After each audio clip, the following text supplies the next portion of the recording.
Israel पर Lebanon के Hezbollah लड़ाके ताबड़तोड़ रॉकेट की बौछार कर रहे हैं। उत्तरी इजराइल में हो रहे हमले में हिजबुल्लाह फाइटर ड्रोन का भी जमकर इस्तेमाल कर रहा है। हिजबुल्लाह के हमले के बीच हमास ने इजरायली बंधकों के सिर में गोली मारने का ऑर्डर दिया है।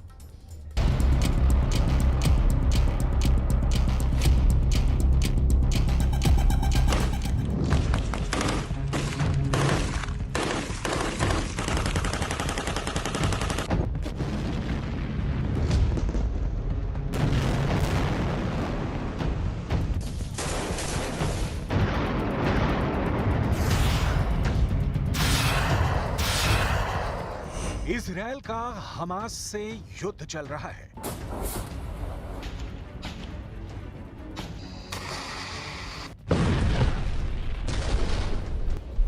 हिजबुल्लाह लड़ाकों से इजराइल की जंग जारी है।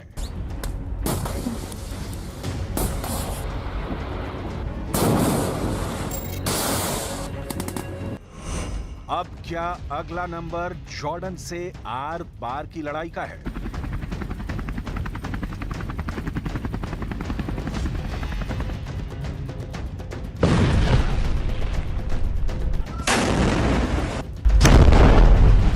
जितना बारूद गाजा और रफा को खंडहर बना चुका है, उससे कहीं ज्यादा विस्फोटक जंग के आसार बन रहे हैं। हमास और हिजबुल्लाह से बड़ी सैन्य शक्ति अब इजराइल के खिलाफ भड़क गई है। ये देश है जॉर्डन, जिसने इजराइल को सीधे वार्निंग दी है। वार्निंग ये कि इजराइल पवित्र अल अक्सा परिसर में घुसपैठ पर रोक लगाए। जॉर्डन अल अक्सा परिसर में इजरायलियों को बसाने की कवायद को भड़काऊ और इसकी पवित्रता का उल्लंघन बताया है। अल अक्सा का विवाद ही फिलिस्तीन और इजराइल की दुश्मनी की वजहों में से एक है। वहीं गाजा युद्ध में हमास ने खौफनाक ऐलान कर इजराइल के होश उड़ा दिए हैं। हमास ने जिन इजरायली बंधकों को अपनी कैद में रखा है, अब उनकी मौत किसी भी वक्त आ सकती है।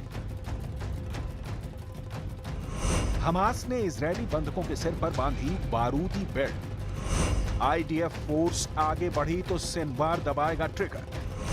नेतन्याहू के जंगी जेट बनेंगे उड़ता ताबूत। हिजबुल्लाह हमास का ज्वाइंट अटैक अब शुरू।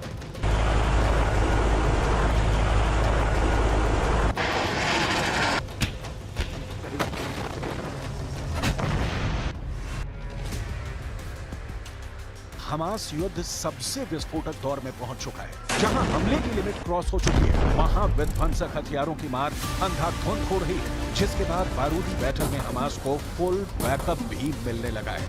ये बैकअप दे रहे हैं लेबनान के हिजबुल्लाह लड़ाके, जिन्होंने इजराइल पर एक दो नहीं 250 से ज्यादा रॉकेटों की बौछार कर धुआं करने की कोशिश की है। हिजबुल्लाह लड़ाके अपने टॉप कमांडर की मौत का इंतकाम लेने के लिए इजराइल से आर पार के युद्ध के मूड में हैं। इजराइल भी युद्ध में जंगी जेट के साथ उतर आया है। हिजबुल्लाह पर पलटवार के लिए इजराइल ने 8 जंगी जेट का आसमानी बेड़ा उड़ाया है। यानी एक तरफ इजराइल है तो दूसरे खेमे में हमास और हिजबुल्लाह डबल अटैक शुरू कर चुके हैं, जिससे इजराइल को एक वक्त में 2 फ्रंट पर जोर लगाना पड़ रहा है। साथ ही इजराइल को रफा और गाजा फ्रंट पर भी जोरदार टक्कर मिल रही है, क्योंकि लेबनान के हिजबुल्लाह लड़ाकों के पास 10 लाख रॉकेट और मिसाइलों का बारूदी गोदाम है। ईरान के कुद्स फोर्स ने एक रिपोर्ट में दावा किया है कि लेबनान में हिजबुल्लाह फाइटर्स के गोदाम में 10 लाख से ज्यादा गाइडेड मिसाइल, कत्यूशा रॉकेट और एंटी टैंक मिसाइलों का भंडार है। कुद्स फोर्स की रिपोर्ट में यह भी दावा किया गया है कि लेबनान फ्रंट से इजराइल पर हमले शुरू हुए तो पूरा देश गवाह हो सकता है, क्योंकि हिजबुल्लाह फाइटर इजराइल की पावर सप्लाई को मिसाइल धमाके से ध्वस्त करने का मंसूबा बनाकर बैठा है। हिजबुल्लाह लड़ाकों को इजराइल हल्के में नहीं ले सकता, क्योंकि ये लड़ाकों की कोई छोटी मोटी फौज पर नहीं। लेबनान में हिजबुल्लाह की जड़ें बहुत गहरी हैं। लेबनान में हिजबुल्लाह के पास 20,000 ट्रेंड लड़ाके हैं, जिनके पास दुनिया के सभी आधुनिक हथियार हैं। हिजबुल्लाह गुट में करीब 30,000 लड़ाके रिजर्व में भी रहते हैं, जिन्हें जंग के वक्त जरूरत पड़ने पर कभी भी मोर्चे पर बुलाया जाता है। Whether through diplomatic efforts or otherwise, Israel will restore security on our northern border. Israel will respond with force to all aggressions by Hezbollah. Lebanon and Hezbollah, under the guidance of Iran, bear full responsibility to the deterioration of the security situation in the north. Hezbollah लड़ाके Hamas के आत्मघाती हमलावरों जितने ही क्रूर और आक्रामक हमले के लिए कुख्यात हैं, इनके जिस टॉप कमांडर को मिसाइल स्ट्राइक में ढेर किया है, उसकी मौत का बदला लेने के लिए हिजबुल्लाह किसी भी हद तक जा सकता है। बुधवार को इजरायली सेना ने साफ किया कि उनकी स्ट्राइक में हिजबुल्लाह का टॉप कमांडर अब्दुल्ला तालेब मारा गया है। अब्दुल्ला तालेब को इजरायल ने दक्षिण पूर्वी लेबनान में उसके ठिकाने पर मिसाइल हमले में ढेर किया है। अब्दुल्ला तालेब को हज अबू तालेब के भी नाम से जाना जाता है। अब्दुल्ला तालेब हिजबुल्लाह की लितानी नदी डिवीजन का कमांडर था। इजरायली सैन्य बल ने अब्दुल्ला के साथ 3 और कमांडरों के मारे जाने की पुष्टि की है।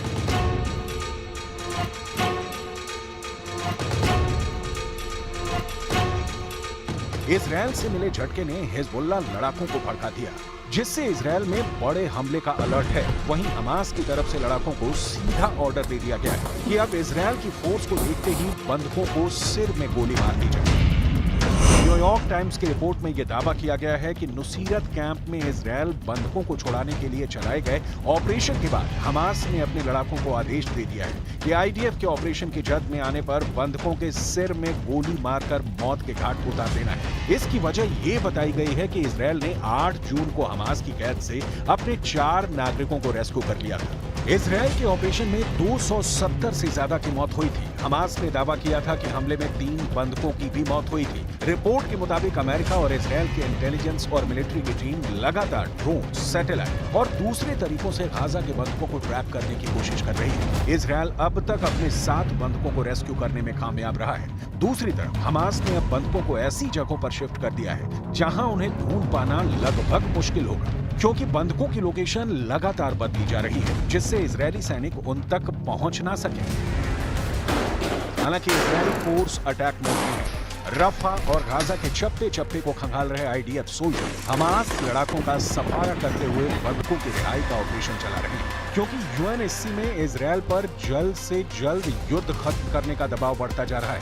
उधर 8 महीने से चल रही जंग में हमास के भी हौसले पस्त होते जा रहे हैं। हमास ने अमेरिका समर्थित युद्ध विराम प्लान मानने की हामी भर दी है। हमास इजरायल के साथ परमानेंट गाजा सीज फायर की भी गुहार लगा रहा है। यूएनएससी में इजरायल हमास जंग रोकने का प्रस्ताव 10 जून को ही पास हो गया था। अमेरिका के पेश किए गए प्रस्ताव पर हुई वोटिंग में 15 में से 14 देशों ने पक्ष में वोट डाला, जबकि वीटो पावर रखने वाले रूस ने प्रस्ताव से दूरी बनाई। अमेरिका के सीज फायर प्रपोजल में 3 फेज में जंग खत्म करने की बात कही गई है, जिसमें पहले फेज में 6 हफ्ते का सीज फायर होगा। इस दौरान हमास के कैद में मौजूद कुछ इजरायली बंधक और इजरायल की जेल में बंद फिलिस्तीनियों की रिहाई की बात कही गई है। इसके बाद दूसरे फेज में जंग को पूरी तरह से रोककर बाकी बंधकों को रिहा कर दिया जाएगा। आखिरी फेज में गाजा पट्टी को फिर से बसाने का जिक्र है। प्रेसिडेंट बाइडेन दावा कर चुके हैं कि इजरायल इस प्रस्ताव को स्वीकार करने को तैयार है, लेकिन नेतन्याहू युद्ध खत्म करने के मूड में कतई नहीं दिख रहे, क्योंकि उन्होंने अमेरिकी सीज फायर प्रस्ताव के केवल कुछ हिस्से पर सहमति जताई है। नेतन्याहू ने ऐलान कर रखा है कि हमास के खात्मे तक ये युद्ध रुकने वाला नहीं। अमेरिकी विदेश मंत्री एंटनी ब्लिंकन ने भी गाजा युद्ध के और विनाशकारी होने की भविष्यवाणी कर दी है। ब्लिंकन ने दावा किया कि हमास ने युद्ध विराम की शर्तों में बदलाव किया है, जिसमें कुछ शर्तें मानना मुश्किल है, यानी जंग जारी रहेगी और जोरदार भी होगी।